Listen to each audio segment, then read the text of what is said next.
आध्यात्मिक गोष्टींसंदर्भात असणारी उकळी आहे की देवबापा तू दे, तुझं गौरव देवबापा आम्हाला कसं पवित्र शास्त्रामध्ये अद्भुत रीतीनं आहे हे पाहत असताना प्रभू देवबापा येणाऱ्या दिवसामध्ये ज्या गोष्टी तू तुझ्या प्रभू लोकांसमवेत करणार आहेस त्यात देवबापा तू तुझ्या एकुलत्या एका पुत्राला पाठवून मंडळीला स्वतःकडे घेणार आहेस आणि त्यानंतर घडणाऱ्या गोष्टी देवबापा आम्ही पाहत असताना आम्हाला तुम्ही विशेष कृपा पुरव, आम्हाला धीर दे आणि प्रभू आम्ही हे शिकत असताना आम्हाला आनंद दे प्रभू. आम्ही तुझे आभार मानतो की प्रगटीकरणाचं पुस्तक आम्हाला तुझं गौरव दाखवतं. सर्व मान सन्मान आम्ही तुला देतो कारण ते तुझं आहे. तारणारा प्रभू येशू ख्रिस्त याच्या नावात प्रार्थना केली म्हणून देवाचं आमेन.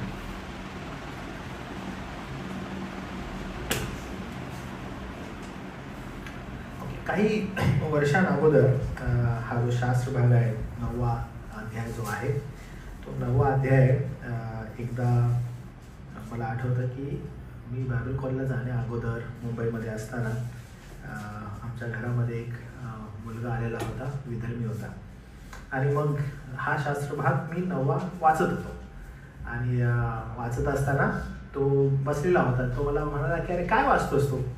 तर म्हटलं अरे मी प्रगटीकरणाचं पुस्तक वाचते. तर प्रगटीकरणाचं पुस्तक म्हणजे काय आहे असं त्याला मला विचारलं. मी त्याला सांगितलं प्रगटीकरणाचं पुस्तक जे आहे ते प्रभूची मंडळी घेतल्यानंतर काय घडणाऱ्या गोष्टी आहेत त्या संदर्भात बोलतं. आणि मग तो म्हटला आता सध्या तू काय वाचत आहे? मग मी त्याला सांगितलं की मी हा 9वा अध्याय वाचत आहे. तर मी 9वा अध्याय वाचत असताना मला माहीत आहे तुम्ही किती लोकांनी 9वा अध्याय हा वाचलेला आहे, पण ह्याच्यामध्ये वाचत असताना ना जेव्हा मी हे वाचत होतो त्यानं वाचत असताना म्हणा अरे वाचू नको आता भीती वाटायला लागली आहे असं तो म्हणाला. मग वाचू नको भीती वाटते का वाटत आहे बरं? कारण ना त्याच्यामध्ये ज्या गोष्टी नमूद केलेल्या आहेत ना ते वाचत असताना किंवा ते पाहत असताना ती सर्वसाधारण जे माणसं आहेत ज्यांना कदाचित प्रभूच्या मंडळीचा अनुभव नाही आहे पण ते हा विश्वास जर ठेवत असतील की येणाऱ्या दिवसामध्ये ह्या गोष्टी घडणार आहेत तर नक्कीच भय आणि भीती ही मनुष्याला आल्याशिवाय राहणार नाही. पण आज मी त्याच दृष्टिकोनातून तुम्हाला काही गोष्टी सांगणार आहे की ज्या लिटरली घडणार आहेत आणि इथं आपल्याला सैतान जो आहे ह्या सैतानासंदर्भात काही गोष्टी समजतात. तर हा जो सैतान आहे या सैतानासंदर्भात ज्या गोष्टी आहेत त्या थोड्याशा समजून घेऊया कारण काहीतरी फारच गंभीर या ठिकाणी घडत आहे. लक्षात घ्या आपण शेवटलं जे वचन वाचलेलं होतं त्याच्यामध्ये असं लिहिलेलं अनर्थ अनर्थ आणि अनर्थ असं बोललेलं होतं तर तुम्हाला आठवत असेल तर. आणि हे 3 अनर्थ नेमके काय आहेत ते समजून घेणं फार गरजेचं आहे. कारण जर तुम्ही 9वा अध्याय 12वं वचन वाचलं तर त्याच्यामध्ये लिहिलेलं आहे पहिला अनर्थ होऊन गेला. ओके, पहिला अनर्थ होऊन गेला असं लिहिलंय. म्हणजे अनर्थ अनर्थ अनर्थ म्हणजे आजपर्यंत पृथ्वीवर असं कधीही झालं नाही अशा प्रकारची घटना घडणार आहे. म्हणजे समजून घ्या आतापर्यंत जे आहे तुम्ही जर पाहिलं की पूर आला का आला, भूकंप होतं का होतं, लढाया होतात का होतात, म्हणजे पृथ्वीवर हे घडत आहे का? काही अंशी कमी प्रमाणात घडत आहे. पण आता जे घडणार आहे ते पृथ्वीवर कधीच घडलं नाही म्हणजे हे नवीन असेल. म्हणजे उदाहरणामध्ये जर समजा पृथ्वीवर पहिला टोळ आलेले होते का? हो आलेले होते. येऊन टोळ खातात का अन्न? हो खात. इथं पण टोळ येणार आहेत का? तर टोळासारखाच काहीतरी येणार आहे. पण पृथ्वीवर असं कधी कुणी पाहिलं नाहीये. म्हणजे लोकांनी पृथ्वीवर हा अनुभव लोकांना कधी आलेला नाहीये. आणि हे फार इम्पॉर्टंट आहे. ओके, हे फार महत्वपूर्ण आहे की आतापर्यंत जे आलं नाहीये ते आता होणार आहे. म्हणजे अनर्थ अनर्थ अनर्थ जो आहे जे आतापर्यंत झालं नाहीये ते होणार आहे. म्हणून आपला जो विश्वास आहे तो विश्वास फार इम्पॉर्टंट आहे की आपण काय प्रभूला धन्यवाद देतो की मंडळीचं लोकांतर होणार आहे, मंडळीला घेऊन जाण्यात येणार आहे, त्याच्यानंतर घडणाऱ्या ह्या घटना आहेत. म्हणून आपला विश्वास तो आहे. आपला विश्वास हा नाही आहे की आपण महासंकटाच्या काळात जगत आहोत. बिलकुल आपला विश्वास नाही. कारण का? महासंकटाच्या काळात जर जगत आहोत तर मग ह्या गोष्टी घडणं आवश्यक आहे. पण ह्या गोष्टी घडलेल्या आपल्याला दिसत नाहीयेत आणि हे नमूद नाहीये. तर हे फार महत्त्वपूर्ण आहे की आपण ज्या गोष्टींवर विश्वास ठेवत आहोत त्या गोष्टींसंदर्भात ज्यावेळेस आपण पाहतो आपल्याला ह्या गोष्टी नमूद होतात. तर आपण सगळ्यात पहिले इथं जाण्या अगोदर थोडंसं आपण याची प्रस्तावना जी आहे 9व्या अध्यायाची 1 ते 12 वचनाची ती थोडीशी प्रस्तावना आपण पाहूया. सैतान जो आहे तो बंडखोर देवदूत आहे ज्याला देवाने स्वर्गातून बाहेर फेकले. यशया 14 आणि एजेकियल 28 मध्ये हे नमूद आहे की कशा रीतीनं देवानं या सैतानाला स्वर्गातून बाहेर फेकलेलं आहे. पण पुढे जाण्या अगोदर मला जरासं तुम्हाला काय ठाऊक आहे या सैताना संदर्भात जरा मला समजेल का? तुम्हाला या सैतानाविषयी काय ठाऊक आहे बरं? पवित्र शास्त्रामधूनच काय काय माहिती आहे तुम्हाला सैताना संदर्भात?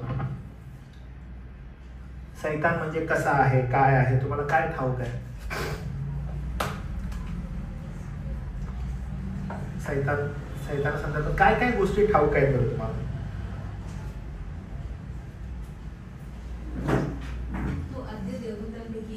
एक देवदूत होता तो, बरोबर. आधी देवदूत म्हणजे नेमून असलेले जे देवदूत आहेत त्यांच्यापैकी एक आहे, बरोबर. अजून होता म्हणजे तो तसा. अजून काही सैतानाविषयी तुम्हाला ठाऊक आहे?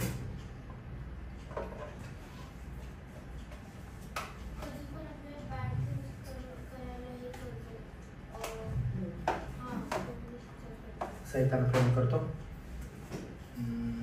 नाही. अजून काय?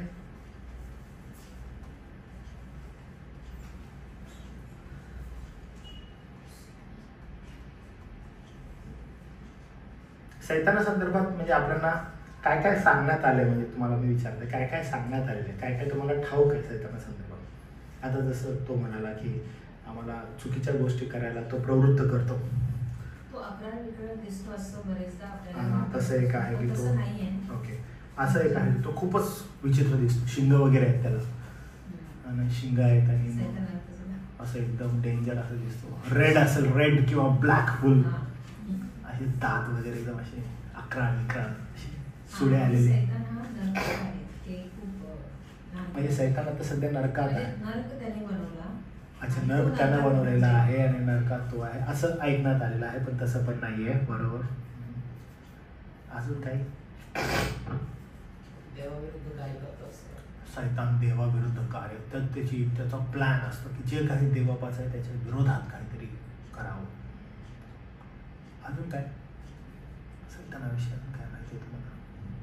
चांगली गोष्ट आहे, जास्त सैतानाविषयी तुम्हाला माहित नाही, पण सैतान धूर्त आहे. पण ना एक गोष्ट इम्पॉर्टंट आहे की तुमचा शत्रू कोण आहे ना ते तुम्हाला माहित असायला पाहिजे ना. शत्रू कोण आहे माहित असेल, नाही तर आपल्याला काहीच माहित नाही शत्रूविषयी आणि आपण असंच गृहीत धरून बसलो नाही. अच्छा, बायबल त्याच्याविषयी काय काय बोलतं? सगळ्यात पहिली गोष्ट तुझ्या डोक्यात काय येते? सगळ्यात पहिला तो लबाडाचा, सगळ्यात पहिलं जर काय येतं तर सैतानाविषयी काय येतं? तो लबाडाचा बाप आहे. ओके, असं म्हणतात. सैतान कोण आहे? सैतान लबाडाचा बाप. अजून काय सैतानाविषयी तुम्हाला?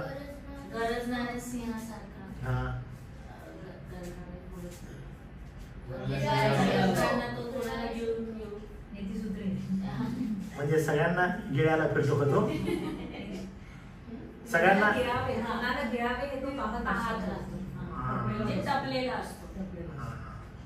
अच्छा. अजून त्याला म्हटलेलं आहे, हो त्याला प्रभात पुत्र म्हटलंय. देवदूतांपैकी प्रभातीचा तारा म्हटलं त्याला. अजून काय? प्रभातीचा तारा पण म्हटलंय त्याला.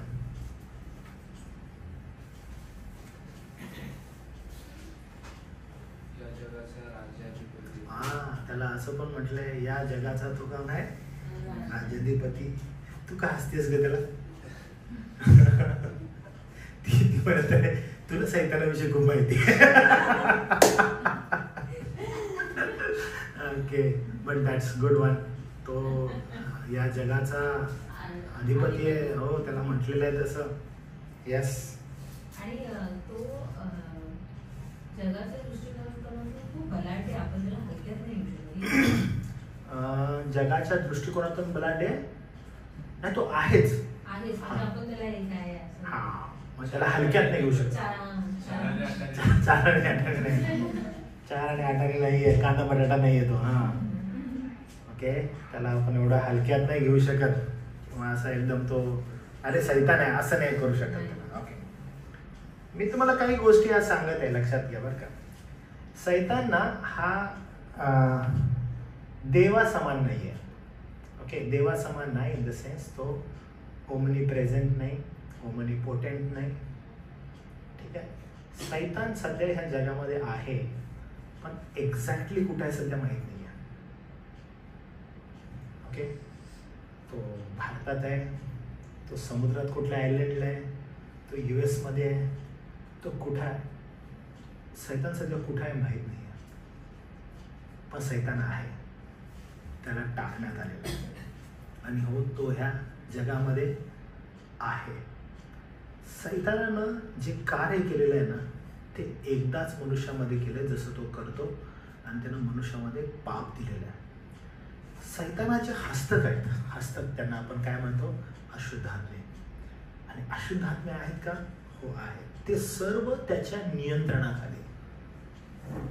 सैतान त्याच्या इच्छेप्रमाणे या जगामध्ये ज्या गोष्टी होत आहेत त्या तो काय करत आहे, फिरवत आहे. आणि सैतान हा रिअल आहे. ओके, म्हणजे आता समजा अरे सैतान बाहेर बसलाय, ओके, सैतान इथं आहे, सैतान तिथं आहे, असा सैतान नाही आहे बरं का. किंवा त्याला एवढं हलक्यात घेऊ नका. ही समवेअर इन दिस वर्ल्ड जो आहे आणि तो कार्यरत आहे आणि त्याचा टार्गेट नो डाऊट देवाचे लोक आहेत. ओके, आणि ख्रिस्ताच्या मंडळी आणि त्या संदर्भात तो खूप शार्पली वर्क करत आहे. आणि जे कोणी देवाचे लोक, ओके, जे कोणी देवाचे खरे तारलेले लोक आहेत या लोकांसंदर्भात तो जागरूक आहे की त्याला काय करायचं त्याच्याविषयी. ओके, आणि तो प्लॅन करत आहे. त्याचे हस्तक आणि हे जग हे त्याचं आहे. ओके, आणि तो ते रन करत आहे. हा 9वा अध्याय ना आपल्याला ती गोष्ट सांगत आहे की आता कसं सैतानाला मोकळीक देणार आहे, सैतानाला कशी मोकळीक मिळणार आहे. ओके, ते फार इम्पॉर्टंट आहे आणि त्यामुळं सैतानाला आपण हलक्यात घेऊ नाही शकत.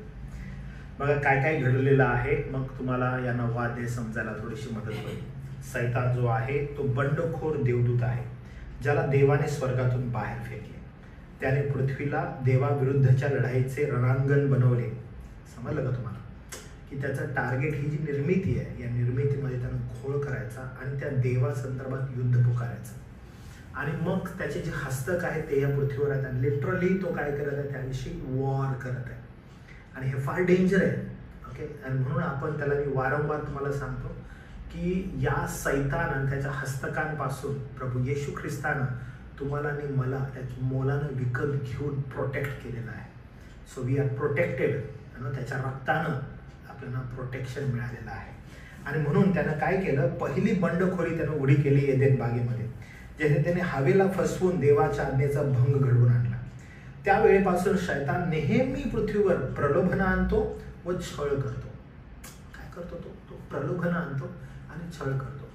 त्याचा टार्गेट आहे ख्रिस्ती लोकांकडे यायचं, त्यांना काय करायचं, प्रलोभनं द्यायची. आणि ती प्रलोभनांना ते लोक बळी पडत आहेत. मग ती प्रलोभनं जी आहेत मी तुम्हाला वारंवार हे सांगत आहे की सैतान किती शार्पली वर्क करतो.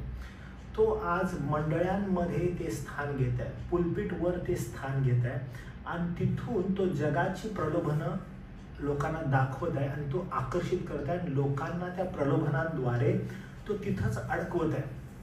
आणि ही त्याची गोष्ट चालूच आहे, ही बंदच नाही झालेली आहे, ही बंदच नाही झालेली आहे. ही तो प्रारंभापासून करत आहे. प्रत्येक वेळेस तो काय करतो, त्याचं ते टार्गेट आहे. तो काय करत असतो, सगळ्यात इम्पॉर्टंट मनुष्यामध्ये ॲज सून ॲज पातकाचा शिरकाव झाला, तो पातकाचा शिरकाव हाच होता जेव्हा ती त्या फळाला बघते आणि ती काय पाहते की जे प्रलोभनं आहेत ती सगळं त्याच्यामध्ये पाहते. आणि आज पण स्थिती सेम आहे.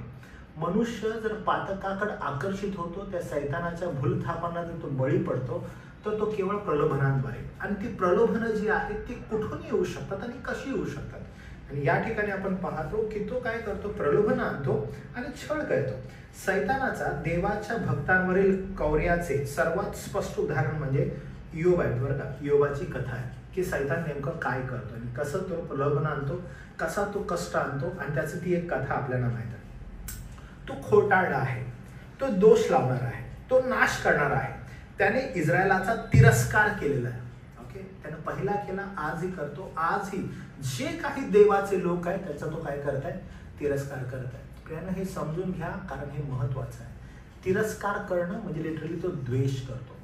आणि म्हणून देव शेवटपर्यंत इस्रायलला सोडत नाही. आपण पाहिलेलं आहे 1,44,000 तारण आपण झालेलं प्रगटीकरणाच्या पुस्तकात पाहतो. देव इस्रायलला सोडणार नाहीये, पूर्णतः त्याने इस्रायलला सोडलं नाहीये, त्यांच्यातून तारण आपण पाहतो. पण त्याचबरोबर आज तो मंडळीचा काय करत आहे, छळ करत आहे. तो खोटारडा, दोष लावणारा, नाश करणारा आहे. मी ज्यावेळेस म्हणतो ना मंडळीचा छळ करत आहे, तो आतून पण छळ करतोय, तो बाहेरून पण छळ करतो. ओके, आतून अन्य शिक्षणाद्वारे जो सगळ्यात मोठा छळ आहे मंडळीचा, आणि बाहेरून जे काही बाहेरील लोक आहेत त्यांच्याद्वारे पण तो मंडळीचा काय करत आहे, छळ करत आहे. दोन्ही बाजूनी मंडळी स्क्वीज होत आहे. पण त्याच्यामध्ये टिकाव धरणारे केवळ विश्वासणारे, म्हणजे ज्यांचं खरंच तारण झालेलं आहे ते लोक आहेत. आता बघा काय झालं की त्यानं इस्रायलाचा द्वेष केला. आणि पहिले इतिहास 21:1 मध्ये आपण पाहतो, सैतान इस्रायलाविरुद्ध उभा राहिला आणि या बंडखोरीमुळे 70,000 इस्रायली मारले गेले. इतिहास 21:14 मध्ये त्याने येशूचा पण पुढे आपण पाहतो, येशूचा पण त्याने तिरस्कार केला. पेत्र, पॉल यांचाही त्याने तिरस्कार केला. आणि तो तुला आणि मलाही, म्हणजे तुम्हाला आणि मलाही तो काय करतो, तिरस्कार करतो. जे त्याचे आहेत, देवाचे लोक आहेत, त्यांचा तो तिरस्कार करतो. पुढे आपण अजून पाहतो बघा,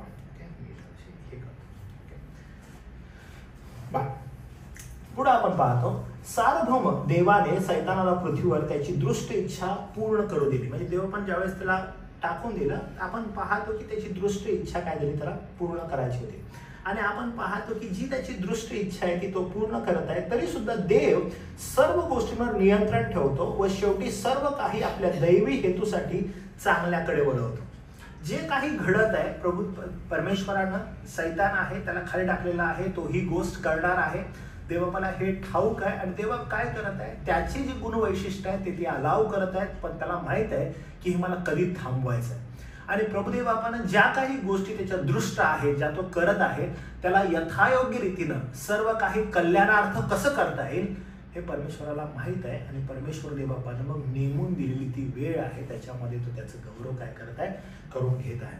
म्हणजे त्याला खाली टाकल्यापासून, पाप घडल्यापासून ज्या गोष्टी घडत आहेत याच्यामध्ये त्याची सार्वभौम इच्छा परमेश्वराची, देवबाप त्या गोष्टी चांगल्या हेतूने, चांगल्या गोष्टीने तो पूर्णत्वास आणत आहे. आणि ते फार इम्पॉर्टंट आहे. बघा काय म्हटलेलं आहे, भविष्य काळात ज्यावेळेस 5वं करणा वाजल्यावर सैतानाला पुन्हा मनुष्याच्या जातीविरुद्ध कार्य करण्याची परवानगी दिली जाईल. पहिल्या 4 रणशिंगांच्या भयानक आपत्ती अजून त्यांच्या शिखरापर्यंत पोहोचलेल्या नव्हत्या. मागील अध्यायात आपण वाचले, आकाशाच्या मध्यभागी एक देवदूत मोठ्या आवाजाने म्हणत होता, हाय हाय हाय, म्हणजे अनर्थ अनर्थ अनर्थ पृथ्वीवरील रहिवाशांसाठी, कारण उरलेल्या 3 करण्यांचे आवाज अजून वाजावयाचे आहेत. ओके, 3 रणशिंगांचे आवाज अजून वाजावयाचे आहेत. आणि आता काय होणार आहे, तो आवाज वाजणार आहे. आणि मग आपण पाहत आहे की कोणत्या गोष्टी घडणार आहेत. तर मी काय करतो, सगळ्यात पहिला आपण 9वा अध्याय वचन 1 ते 11 पर्यंत वाचून घेऊया, म्हणजे आपल्याला समजाव्यास थोडीशी मदत होईल. ओके, मी वाचतो, लक्ष देतो. 9वा अध्याय 1 वचनापासून पुढे. 5व्या देवदूताने करणा वाजवला, तो एक तारा आकाशातून पृथ्वीवर पडलेला माझ्या दृष्टीस पडला. त्याच्याजवळ आघाद कूपाची किल्ली दिली होती. त्याने आघाद कूप उघडला, तो त्यातून मोठ्या भट्टीच्या धुरासारखा धूर बाहेर येऊन वर चढला. आणि कूपाच्या धुराने सूर्य व अंतराळ ही अंधकारमय झाली. त्या धुरातून टोळ निघून पृथ्वीवर उतरले. त्यास पृथ्वीवरील विंचवासारखी शक्ती दिली होती. त्यास असे सांगितले होते की पृथ्वीवरील गवताला, कोणत्याही हिरवळीला व कोणत्याही झाडाला उपद्रव करू नये. तर ज्या मनुष्यांच्या कपाळावर देवाचा शिक्का नाही त्यास मात्र करावा.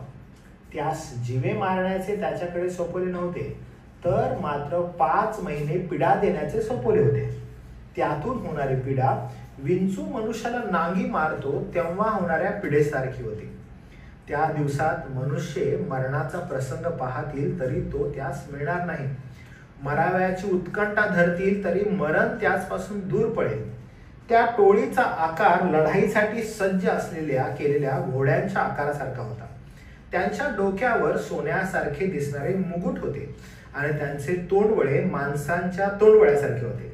त्यांचे केस स्त्रियांच्या केसासारखे आणि त्यांचे दात सिंहाच्या दातांसारखे होते. त्यास उरस्त्राणे होती, ती लोखंडी उरस्त्राणासारखी दिसत होती आणि त्यांच्या पंखांचा आवाज लढाईत धावणाऱ्या पुष्कळ घोड्यांच्या रथांच्या आवाजासारखा होता. त्यास विंचवासारखी शेपटे व नांग्या आहेत आणि मनुष्यास 5 महिने उपद्रव करण्याची शक्ती त्यांच्या शेपटात आहे. अघात कुपाचा दूत हा त्यांच्यावर राजा आहे. इब्री भाषेत त्याचे नाव अब्दोन आणि हेलेनी भाषेत त्याचे नाव अपुल्लोन आहे. आता ही जी गोष्ट घडलेली आहे ही काही सर्वसाधारण गोष्ट नाही, कारण या ठिकाणी एक पहिलं वचन आपण ज्यावेळेस वाचतो तर अघात कुपाची किल्ली दिलेली आहे असं. तर काही गोष्टी समजून घेऊया आपण.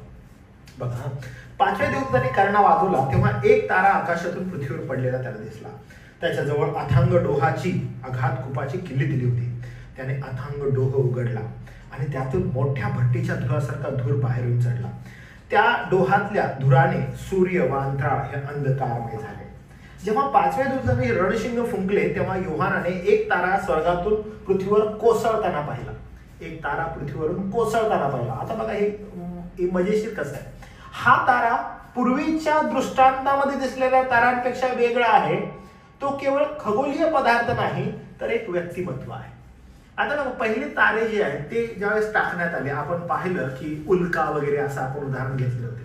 हा तारा जो आहे हा याप्रमाणेच नव्हता बरं का. म्हणजे एक तारा पडला आणि मग त्याचा भाग पडल्यानंतर त्या ठिकाणी जो विध्वंस झाला, हा ताऱ्याचं स्वरूप त्याप्रमाणे नाहीये. ज्या वेळेस आपण पाहतो ना या ठिकाणी तारा असं म्हणाल्यानंतर एक उदाहरणात्मक दिलेली ही या ठिकाणी गोष्ट दिसते. हा तारा पूर्वीच्या दृष्टांतामध्ये दिसलेल्या तारांपेक्षा वेगळा आहे. तो एक केवळ खगोलीय पदार्थ नाही तर एक व्यक्तिमत्व आहे. या ताऱ्याला तो किंवा त्याला असं म्हटलंय, म्हणजे त्याचं व्यक्तिमत्व म्हणून त्याला प्रदर्शित केलंय. तो किंवा त्याला असं म्हटलेलं आहे. म्हणजे तारा म्हणाल्यानंतर काहीतरी एक विशेषण या ठिकाणी आपल्याला आढळतं. हे विशेषण सर्वसाधारण नाहीये. तर अनर्थ अनर्थ अनर्थ हा पहिला अनर्थ आहे. पहिला अनर्थ देण्यासाठी एक तारा म्हणजे दुसरा तिसरा कोणी नसून एक देवानं पाठवलेला हा दूत आहे. कारण जो देवदूत आहे तोच कृती करू शकतो. आणि ती कृती काय बघा. म्हणून हा तारा देवाची योजना पूर्ण करण्यासाठी पृथ्वीवर पाठवलेला देवदूत आहे. त्याला अथांग डोहाची किल्ली दिलेली आहे. त्याला काय दिलेलं आहे? त्याला अधिकार दिलेला आहे. त्या ताऱ्याला काय केलंय? अधिकार दिलेला आहे. आणि हा तारा काय करतो? येतो आणि अथांग डोह ज्याला म्हटलेला आहे त्याची किल्ली दिलेली आहे. म्हणजे त्याला देवाची परवानगी मिळालेली आहे.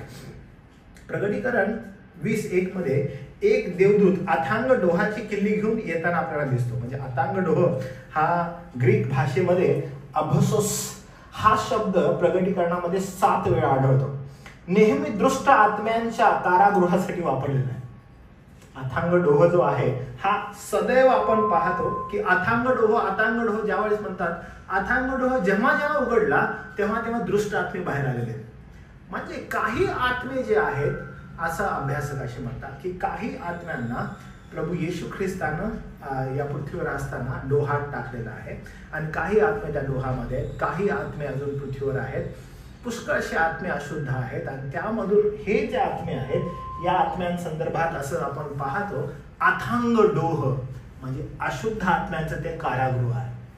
जेव्हा जेव्हा ते कारागृह खोलण्यात येतं तेव्हा तेव्हा काही अशुद्ध आत्मे काही विशेष कार्यासाठी बाहेर आलेले आपण पाहतो. आणि हा अधिकार कुणाचा आहे? तर खुद्द देवाचा आहे. देवापासून का करत आहे? कारण त्याचा न्याय त्या पृथ्वीवर येणार आहे. तो काही गोष्टी या पृथ्वीवर करणार आहे. आपण पाहतो सहस्त्र वर्ष राज्यात सैतानालाही तेथे साखळदंडाने बांधून ठेवले जाते. हा अथांग डोह कुठं आहे? We don't know exactly. पण आपण पाहतो 1000 वर्षाच्या वेळेस राज्य होईल प्रभू येशू ख्रिस्ताचं, त्यावेळेस सैतानाला 1000 वर्षासाठी त्याच अथांग डोहात टाकण्यात येईल आणि त्या ठिकाणी साखळदंडाने बांधण्यात येईल. जर तुम्हाला आठवत असेल तर 1000 वर्ष जेव्हा त्याला बांधण्यात येईल तोच अथांग डोह तो आहे. जे मोकळे आहेत व लोकांमध्ये कार्य करत आहेत. शास्त्र अभ्यास दाखवतो की दृष्ट आत्म्याचे 2 प्रकार आहेत. एक प्रकार असा आहे की जे मोकळे आहेत आणि लोकांमध्ये सध्या कार्य करत आहेत.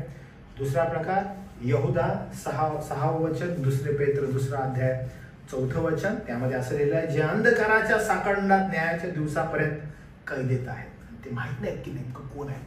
त्यामुळे हे 2 प्रकार आहेत. एक खुले असणारे अशुद्ध आत्मे, दुसरे आहेत ज्यांना काही विशेष कारणासाठी अथांग डोहामध्ये ठेवलेला आहे. आणि त्याने डोह उघडला आणि मोठ्या भट्टीसारखा धूर बाहेर आला. त्या धुरामुळे सूर्य व अंतराळ अंधकारमय झाले. हा धूर म्हणजे नरकातून बाहेर आलेली अपवित्रता व प्रदूषण म्हणजे घाणेरडापणा आहे, ज्यामुळे संपूर्ण जग अंधकारमय त्यावेळेस होईल. म्हणजे हे आपण म्हणतो ना की आतापर्यंत पृथ्वीवर झाली नव्हती अशी घटना घडत आहे. एक तारा येत आहे, तो अथांग डोहाची चावी घेऊन येत आहे, त्याला अधिकार दिलेला आहे की ते तू उघड.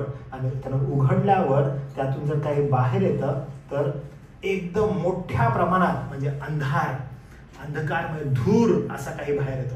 आणि तो धूर येऊन काय करतो, सूर्यापर्यंत निघून जातो आणि संपूर्ण अंधकार पृथ्वीवर पसरतो. ही घडणार आहे का गोष्ट? ही ॲब्सोल्युटली घडणार आहे. अशीच घडणार आहे का? शास्त्र जर म्हणत आहे अशीच घडणार आहे तर अशीच घडणार आहे. आणि ज्या वेळेस तो ते उघडतो, 3रं वचन काय म्हणतं बघा, तिथं असलेलं आहे त्या धुरातून. ओके, 3रं वचन असं म्हणते, जसं ते अंधकारमय झालं आणि त्याने जसं खोललं, सूर्यापर्यंत तो अंधार गेलेला आहे. आणि त्या अंधारातून काय आलं बघा, त्या धुरातून उमगलेले टोळ सदृश्य दैत्य असं म्हटलं. ओके, दैत्य म्हटलं तुम्हाला माहिती, दैत्य म्हणजे काय? दैत्य म्हणजे काय बरं? अक्राळ विक्राळ, एखादं घाबरवण्यासाठी असणारं सैतान रूपी असं काहीतरी, अशी काहीतरी गोष्ट, त्याला दैत्य म्हणतात.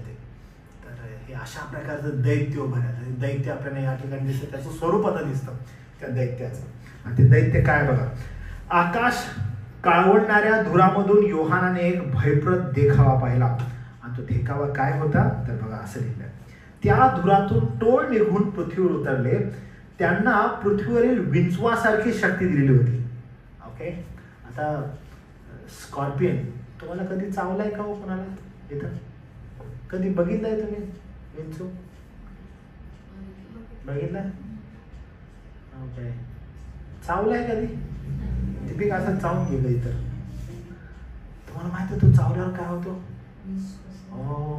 माणूस नाचायला लागतो म्हणतात. म्हणजे लिटरल मला कधी चावलं नाही, पण माझ्या समोर चावलेला मी बघितले त्याची हालत. मला चावलं नाही कधी, पण माझ्या समोर एकाला चावलेला मी बघितलं. तो त्याची जी परिस्थिती झालेली होती, त्याचं विष काढण्यासाठी जी त्याची धावपळ होती किंवा त्याचं लोळणं जे होतं, ओ मॅन, मी ते विसरूच शकत नाही. ती भाग जो सुजलेला होता, एवढाच असतो विंचू आणि एवढंच असतं ते, पण ज्या रीतीनं तो चावलेला होता त्या मुलाला, मी कधी विसरू नाही शकत ते. आणि मग ते दगडांच्या खाली असतात आणि ते खोलून वगैरे, कधी ब्लॅक असतात, कधी थोडेसे ब्राउनिश टाईप असतात, पण फारच डेंजरस असतात. आणि जेव्हा हे नाव त्या ठिकाणी येतं, जेव्हा मी वाचतो तेव्हा मला तेच आठवतं की विंचवासारखी जी शक्ती आहे त्यांना दिलेली आहे. शास्त्र काय म्हणतं बघा, असलेले त्यांना पृथ्वीवरील विंचवासारखी शक्ती देण्यात आली आहे. असे सांगण्यात आले की पृथ्वीवरील गवताला, कोणत्याही हिरवळीला, कोणत्याही झाडाला उपद्रव करू नये. ओके, म्हणजे किती स्पेसिफिक इथं सांगितलं बघ, एकदम स्पेसिफिक बरं का, की दैत्य आहे आणि त्यांना सांगितले तुम्हाला काय करायचं आहे. तर ह्यांना सांगितलंय तुम्ही टोळासारखी आहात. काय लिहिलं, त्या धुरातून टोळ निघून त्यास पृथ्वीवरील विंचवासारखी शक्ती दिली होती. त्यांना असे सांगितले होते की पृथ्वीवरील गवताला, कोणत्याही हिरवळीला, कोणत्याही झाडाला उपद्रव करू नये. म्हणजे टोळासारखी आहेत आणि त्यांना सांगितले तिथं नाही जायचं, हिरवळीकडं जायचं नाही. म्हणजे पृथ्वीवर असं कधीच घडलं नाही. त्यांना शक्ती कशी आहे? त्यांना शक्ती आहे विंचवासारखी. बघा, त्या धुरातून बाहेर पडलेली हे प्राणी टोळ म्हणवली गेली, पण त्यांना विंचवासारखा घातक दंश होता. त्यांना टोळ म्हणण्यात आलं, अरे हे टोळ आहेत, अरे हे टोळ आहेत, अरे हे टोळ आहेत. तेव्हा लोक अरे टोळ आले, टोळ आले, टोळ आले म्हणतील, पण त्या झाडे हिरवळ यांना काही इजा करायची नाही, पण देवाची शिक्कामोर्तब नसलेल्या लोकांना दंश करायचा. म्हणजे ज्यांच्यावर शिक्का नाहीये त्यांना काय करायचा? दंश करायचा. म्हणजे ते टोळ किती कसे असतील बघा, ते जात असतील, विंचवासारखी शक्ती आहे, कपाळावर शिक्का नाहीये, ते त्यांना दंश करता येईल. तुम्हाला आठवतं असं कधी झालेलं होतं जुन्या करारामध्ये? काय झालेलं होतं? त्यांना सर्पदंश होत होता आणि सर्पदंश झाल्यावर त्यांना विषबाधा होत होती जेव्हा ते त्या क्रूसाकडे पाहत होते. त्यांनी झाडे व हिरवळ यांना इजा केली नाही, पण देवाची शिक्कामोर्तब नसलेल्या लोकांना दंश केला. हे टोळ सदृश प्राणी प्रत्यक्षात त्या कुंडातून बाहेर आलेले दृष्ट आत्मे होते, जे आता भयंकर रूप घेऊन पृथ्वीवर सोडले गेले होते. आघात खूप उघडलेला होता, तो धूर बाहेर आलेला होता. जसं मी तुम्हाला सांगितलं की त्या ठिकाणी काय घडत आहे की जसे ते बाहेर येत आहेत आणि बाहेर आल्यानंतर स्पेसिफिक रीतीनं त्यांना सांगितलेलं होतं की तुम्हाला काय करायचं. मी तुम्हाला म्हटलं आत्म्यांचे अशुद्ध आत्म्यांचे 2 प्रकार आहेत. कोणते आहेत? एक आहेत की जे त्या ठिकाणी आघात कुपामध्ये आहेत, जे लॉक केलेले आहेत. काही आहेत जे पृथ्वीवर सध्या कार्य करत आहेत. आघात कुपाचे हे जे आहेत यांना स्पेसिफिकली सांगितलेलं होतं की तुमचं कार्य काय आहे. आणि बाहेर आल्यावर यांनी 11 रूप घेतलेलं आहे. आणि ह्यांचं 11 रूप कसं आहे तर दैत्यासारखं. टोळ जे असतात त्या टोळांसारखं. टोळ काय करतात? बाहेर आल्यानंतर त्यांना ती शक्ती दिलेली आहे. कसली शक्ती? ग्रीनरी खायची नाहीये तुम्हाला आता विंचवासारखी पृथ्वीवरील स्पेसिफिक पृथ्वीवरील विंचवासारखी शक्ती आहे. आणि मग काय करणार तुम्ही जायचं आणि पृथ्वीवरून ज्यांना शक्य नाही आहे त्यांना जाऊन मारायचं. ते त्या कुपातून आलेले दृष्ट आत्मे जसे ते अथांग डोहातून बाहेर आले, त्यांनी जगभरातील लोकांना पीडा देण्यास सुरुवात केली. बायबलमध्ये टोळीचे विनाशकारी सामर्थ्य आहे. आणि बायबलमध्ये टोळीचे विनाशकारी सामर्थ्य आपण कुठं पाहतो? स्तोत्रसंहिता 105:34 आणि त्याच्यामध्ये आपण पाहतो 5:34 मध्ये की टोळ व आळी यांचा असंख्य समुदाय आला असं स्तोत्रकर्ता म्हणतो. 1889 मध्ये लाल समुद्रावर 2000 चौरस मिलाचा टोळधाड पसरलेला होता. मी तुम्हाला सांगत आहे ना की टोळधाडी आलेले आहेत का? पहिला ऍब्सोल्युटली पहिला खूप साऱ्या टोळधाडी आलेल्या आहेत. पण अशा प्रकारची पृथ्वीवर कधीच आली नव्हती. कारण जुन्या करारामध्ये ही टोळधाडी भयंकर आलेली होती. अनुवाद आहे, इतिहास आहे, योएल आहे, नहूम आहे, यांच्यावर टोळधाडी आलेली आपण पाहतो. इजिप्तमधील 10 जे प्लेग आहेत, 10 ज्या परमेश्वरानं पाठवलेल्या ज्या काय म्हणतो आपण मराठीमध्ये पीडा होत्या, त्या पीडांमध्ये पण एक टोळीची पीडा होती. म्हणूनच हे टोळ सामान्य नसून दैत्य होते. यांना टोळ म्हणून दर्शवले गेले कारण त्यांनी पृथ्वीवर अमर्याद व गंभीर विनाश घडवून आणायचा होता, म्हणून टोळ म्हणण्यात येतं. पण हे टोळ जे आहेत, जे पूर्वी जुन्या करारामध्ये येऊन गेलेले आहेत, या टोळ्यांप्रमाणे हे दिसत नाहीयेत. यांच्यामध्ये विंचवाच्या सामर्थ्याप्रमाणे वेदना आहेत. या दैत्यांना पुन्हा पुन्हा विंचवासारखी ताकद असल्याचं सारखं म्हटलंय. वारंवार त्यांच्याविषयी जर बोलत विंचवासारखी ताकद, विंचवासारखी ताकद, विंचवासारखी ताकद. तुम्ही तुमच्या काही ऐकण्यात आहे की एखाद्याला विंचू चावल्यावर काय होतं? बरोबर, पण काय होतं? ओके, तुम्ही ऐकलेलं आहे की त्याला मुंग्या येतात असं काय? अजून काय? फेस वगैरे येत असतो?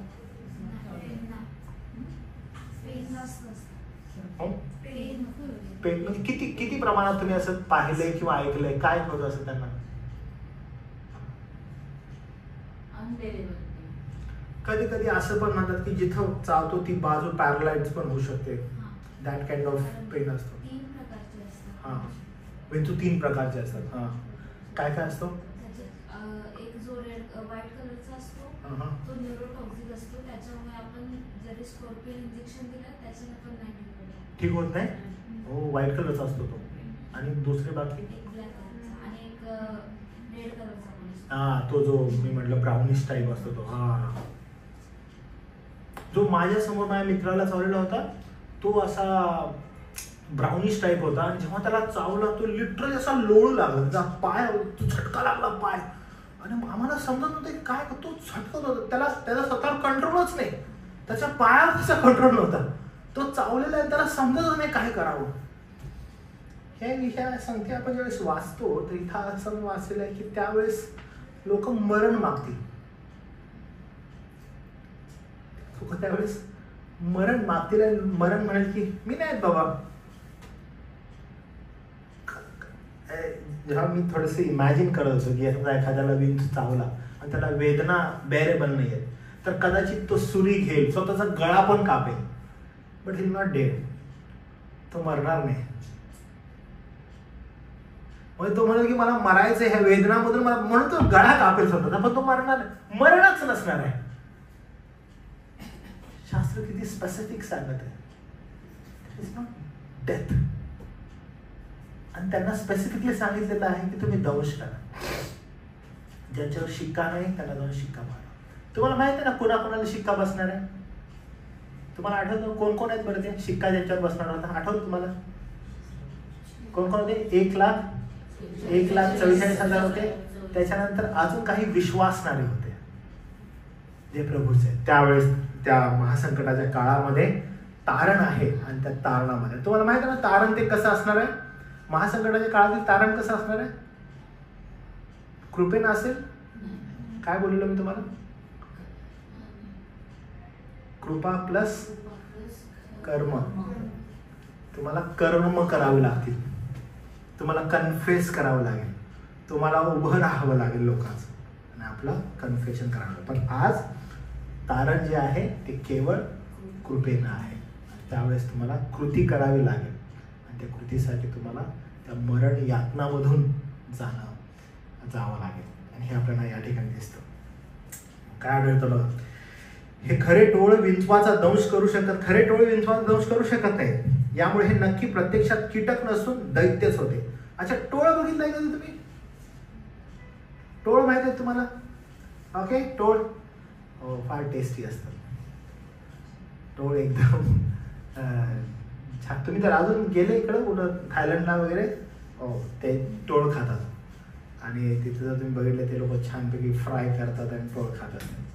काही लोक जे आहेत थोडंसं नॉर्थ ईस्ट टाईपला तुम्ही गेले तिथे ते लोक रात्रीच्या वेळेस ना असं गवतावरून टोळ पकडतात आणि मग ते टोळ ते फ्राय वगैरे करतात. चणे कसे खातात तसे टोळ खातात ते लोक. पण ही गोष्ट सांगायचं तात्पर्य तुम्हाला त्या टोळ म्हणायला लक्षात आलं पाहिजे की टोळ कधी असं सिंगल तुम्हाला भेटत नाही, त्यांची अशी धाड येत असते. ओके, ते ॲज अ ग्रुप असतात सगळी असे फिरत असतात सगळी. तर ते टोळांचं एक असतं. दुसरं टोळांचं असं असतं की ते जर एखाद्या झाडावर बसले तर त्याची हिरवळ ते काय करतात सगळी खाऊन येतात. ते एक फार इम्पॉर्टंट आहे. टोळ एकत्र जातात, अख्खं झाडावर ते बसले 10-15 मिनिटासाठी झाड तुमचं सगळं गेलेलं आहे. आणि तिथं आपल्याला दिसतं की हे जे टोळ आहेत, हे टोळ आणि ह्या ठिकाणी लिहिलेले टोळ ह्याच्यामध्ये साम्य दिसत नाही. कारण हे जे आहे हे दैत्य आहे. दैत्य म्हणजे जे अशुद्ध आत्मे आघात खूप खोलल्यानंतर जो धूर येतो, दुसरं तिसरं काही नसून हे आत्मे आहेत. आणि ते दैत्य फार भयंकर आहेत. खऱ्या विंचवाच्या तुलनेत कितीतरी अधिक भयानक हे लोक आहेत. म्हणजे विंचू काहीच नाही बरं का यांच्यासमोर. आता इथून पुढे बघा किती महत्वाचं आहे. या टोळ सदृश्य दृष्ट आत्म्यांना स्वैर सोडण्यात आलं नव्हतं. त्यांना सांगितले गेले होते की त्यांनी गवत, झाडे, हिरवळ काही नष्ट करू नये, परंतु फक्त ज्यांच्या कपाळावर देवाचं शिक्कामोर्तब नाही त्यांनाच इजा करावी.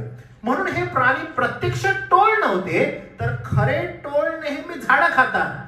पण यांचं लक्ष झाड नव्हतं, तर यांचं लक्ष लोक होते.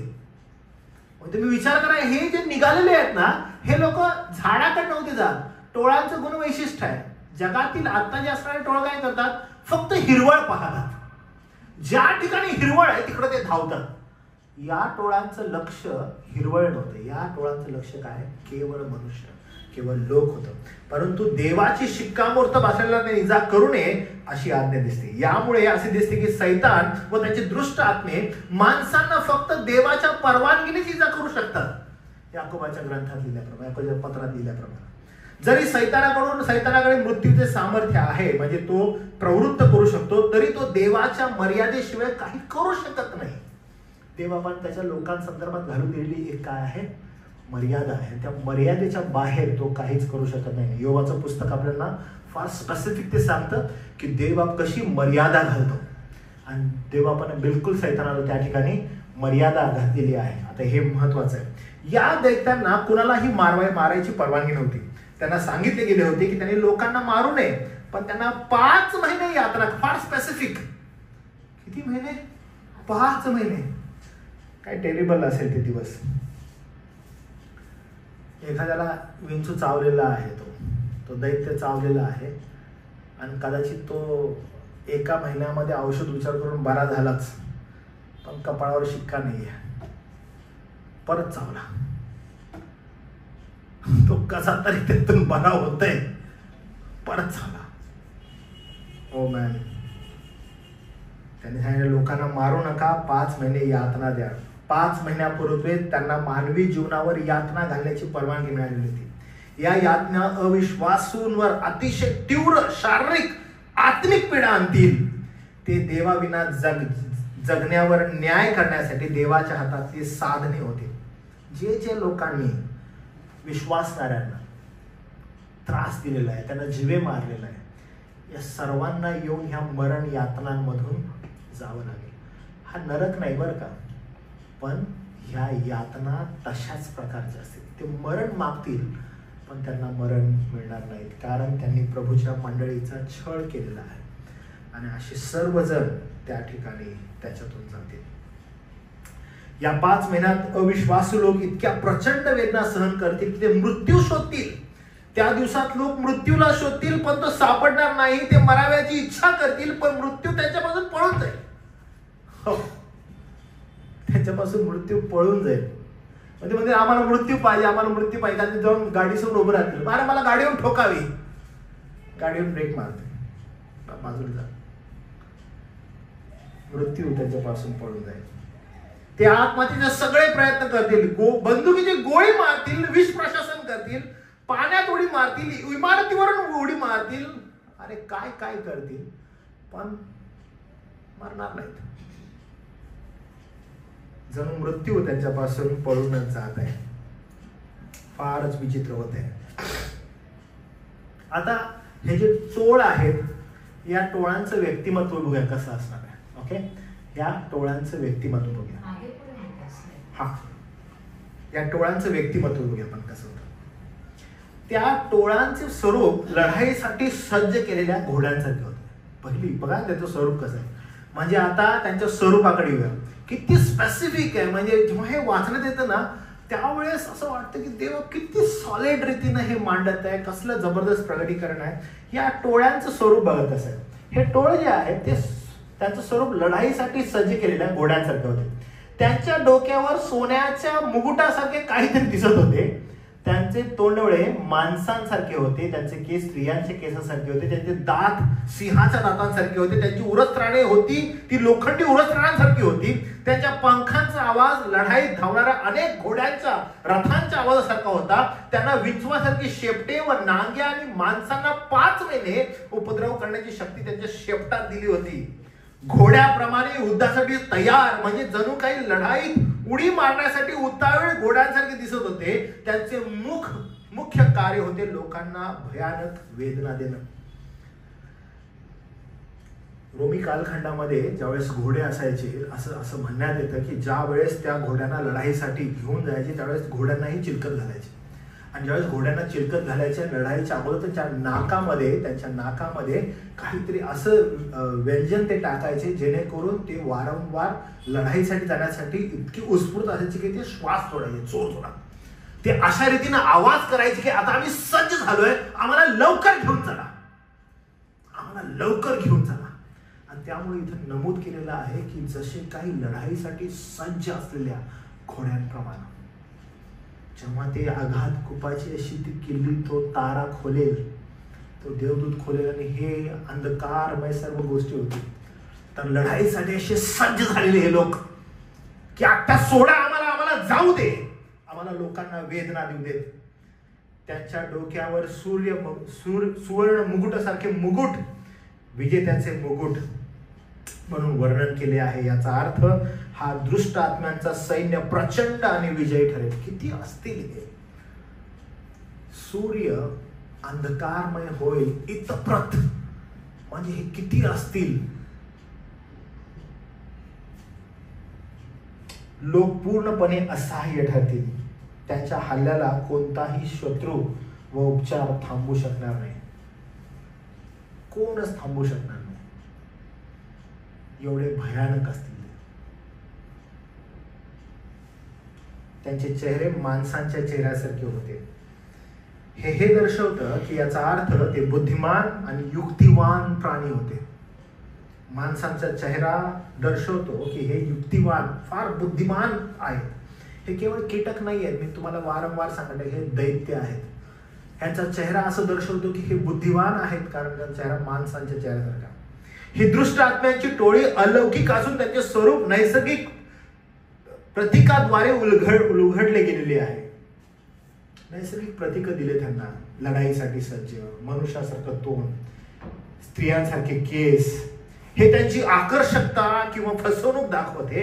जसे स्त्रिया केस अलंकाराने सजवतात, तसे हे टोळांसारखे दुष्ट आत्मे मोहक स्वरूप धारण करून लोकांना विनाशाकडे खेचतील. त्यांचे दात सिंहासारखे. याची भयानकता निर्दयी हिंसा दर्शवते. ते आपल्या शिकारांना फाडून टाकतील. ते ज्यावेळेस येतील ते त्यांच्या मुखानं पण मारतील बरं का. त्यांचे दात सिंहासारखे. ते फक्त नांगीच नाही मारत आहेत, ते तोंडानं पण चावत आहेत. त्यांची भयानकता, त्यांची निर्दयता, हिंसा दर्शवतं. जणू युद्ध सैनिक आपली अंतकरणाचे अवयव वाचवण्यासाठी बख्तर घालतात, तसेच ही दुष्ट आत्म्यांची टोळी अपराजय आहे.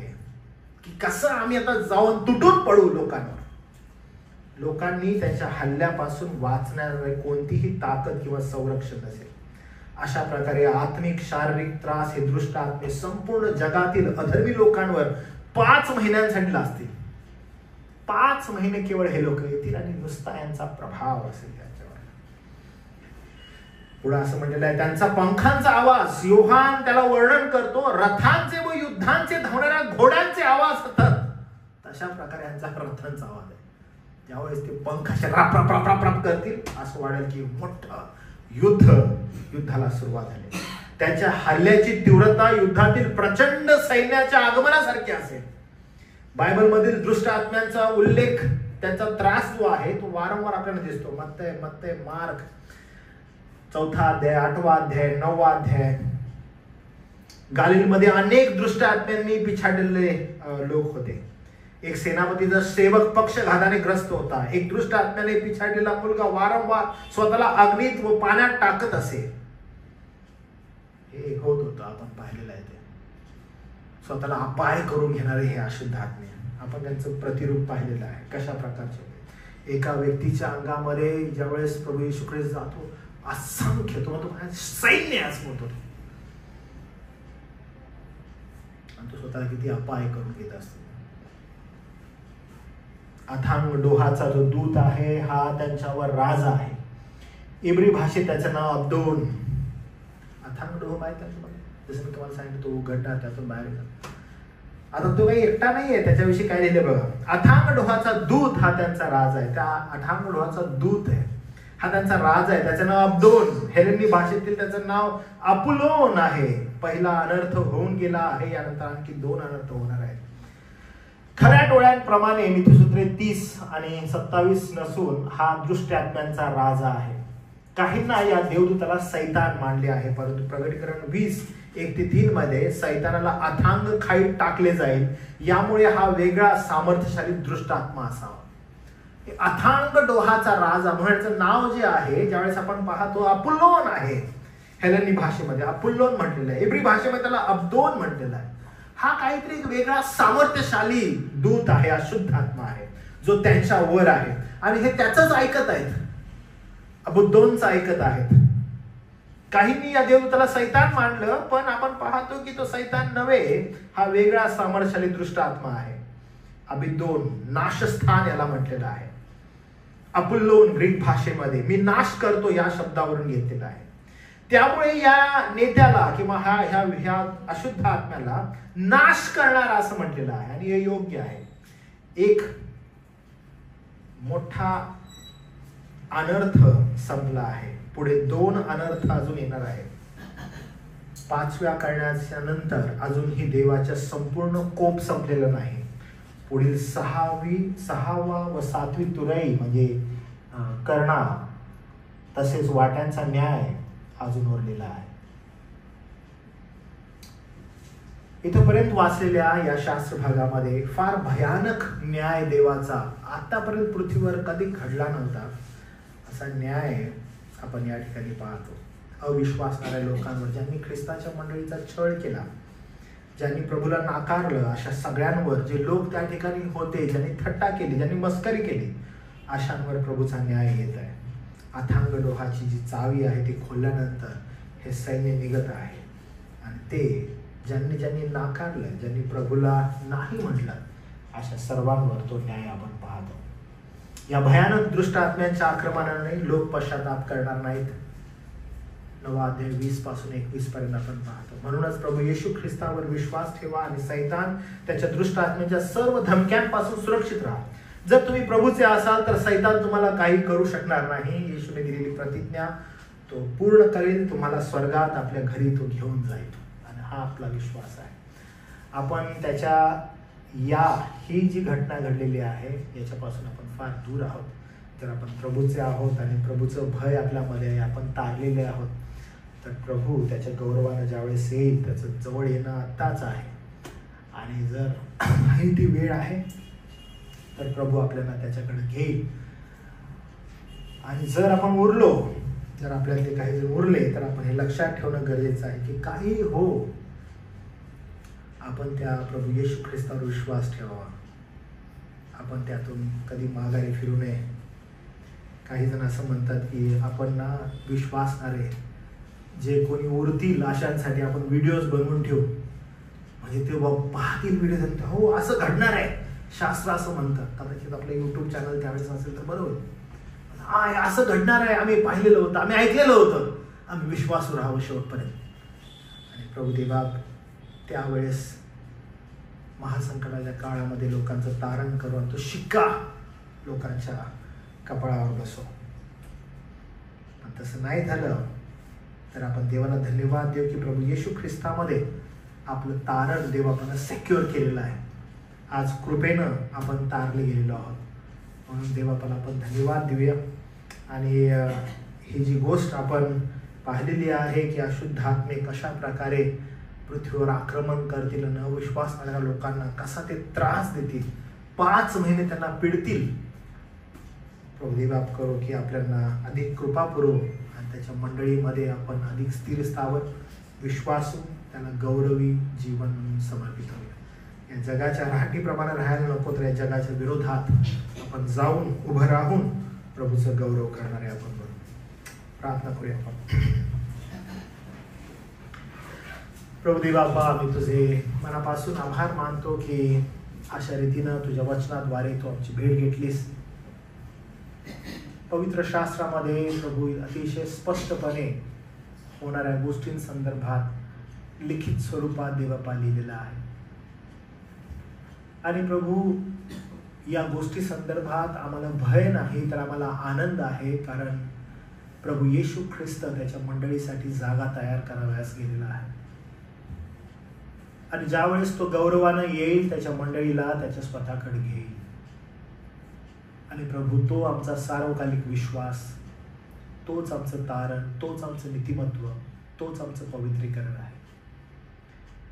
आणि प्रभू अशा महान आमच्या ज्येष्ठ बंधूबद्दल देवा आम्ही तुझे आभार मानतो की त्यानं केवळ आमच्यासाठी प्राणच दिला नाही प्रभू, तर त्यानं सार्वकालिक जीवनात आमची जागा तयार केली. त्यासाठी आम्ही कोणत्याही प्रकारे पात्र नव्हतो. जे अपात्र त्यांना ख्रिस्तामध्ये पात्र ठरवण्यात आलं. आम्ही देवा तुझे आभार मानतो, तुला धन्यवाद देतो आणि विनंती करतो की अशाच रीतीनं आम्हाला अधिक चांगल्या रीतीनं शास्त्र शिकाव्यास मिळेल आणि तुझं गौरव आम्हाला अधिक चांगलं करता येईल. धन्यवाद देतो प्रभू पुन्हा एकदा या बायबल स्टडीसाठी की याद्वारे देवा तू आमची भेट घेतोस, म्हणून तुझी उपकार स्तुती करतो. केलेली प्रार्थना तारणारा प्रभू येशू ख्रिस्त याच्या नावात केली म्हणून देवा. आमेन.